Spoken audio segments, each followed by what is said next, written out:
जैसे कि मुझे भरोसा था गरुड़ा ट्रेनिंग करने ज़रूर आएगा, पर गरुड़ा के मन में एक सवाल था जो उसको बेचैन कर रहा था। तो गरुड़ा ने वो सवाल मुझसे पूछा, गुरुजी आपके गुरुजी शहीद कैसे हुए? मैं मन ही मन सोचने लगा कि गरुड़ा को कैसे बताऊं कि मेरे गुरु शहीद नहीं, कुत्ते की मौत मरे थे।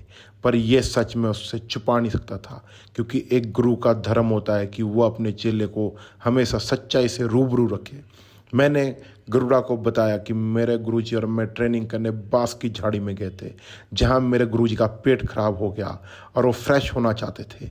वो लेटरिन करने बांस की झाड़ी के पीछे चले गए और उन्होंने कहा कि कुछ भी हो जाए पीछे मुड़ के नहीं देखना। तभी मेरे गुरुजी को सांप ने काट लिया, और काटा तो काटा, ऐसी जगह काटा जहाँ से चूस के जहर तक नहीं निकाला जा सकता था। मेरे गुरुजी गुहार करते रहे कि मुझे बचा लो बचा लो, पर मैंने गुरुजी की बात मानी और पीछे मुड़ के नहीं देखा, और धीरे धीरे मेरे गुरुजी का दम अटकने की वजह से मौत होगी। पर ये राज आज तक मैंने अपने दिल में, अपने जहन में संभाल कर रखी। इसी बीच जिम पहुंच के मैंने अपनी ट्रेनिंग शुरू कर दी, पर मुझे ये समझ में नहीं आ रहा कि मेरे पीछे जो मादाएं कभी उठ रही हैं कभी बैठ रही हैं, उनको हुआ क्या है, वो क्यों बार बार उठ रही हैं और बैठ रही हैं।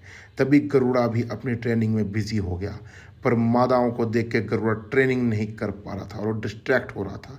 तभी हम कहीं और चले गए कि एक हाथ से रस्सा कैसे खींचते हैं, ये मैं गरुड़ा को समझाने लगा।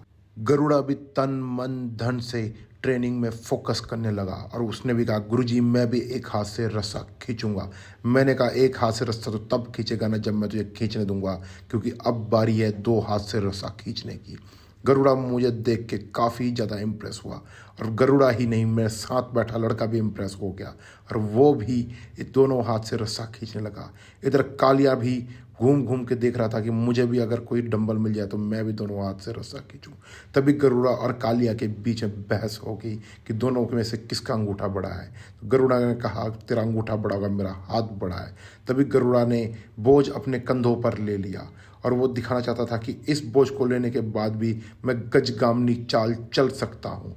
मैंने कहा, गरुड़ा तुम्हें गजगामनी चाल चलने की कोई ज़रूरत नहीं है, क्योंकि इसकी हमें कोई ज़रूरत ही नहीं है। यहाँ मैं तड़प रहा था कि मेरे पैर में वेट फंस चुका है, पर वहाँ गरुड़ा किसी मादा की मदद में लगा हुआ था। मैंने देखा गरुड़ा मादा से दूर नहीं रह सकता, गरुड़ा को सिर्फ मादा दिखनी चाहिए। मैंने कहा, गरुड़ा अगर तुम्हें गजगामिनी चाल चलना सीखना है तो पहले अपने पटों को मजबूत करना पड़ेगा। जिसको देख के गरुड़ा इतना इम्प्रेस हुआ कि उसने कहा, मालिक मैं भी अब पटों को मजबूत करूंगा, क्योंकि मुझे गजगामनी चाल चलना बहुत पसंद है। इससे लड़के ही नहीं लड़कियां भी इम्प्रेस होती है। मैंने कहा, गरुड़ा अब हम एक्सरसाइज ख़त्म करके घर चलते हैं, ताकि हम जाके रेस्ट कर सकें, और तुम गजगामनी चाल चलते हुए घर चलो। जिस बात को सुन के गरुड़ा बहुत खुश हुआ, और गरुड़ा गजगामनी चाल चलते हुए घर की तरफ बढ़ गया।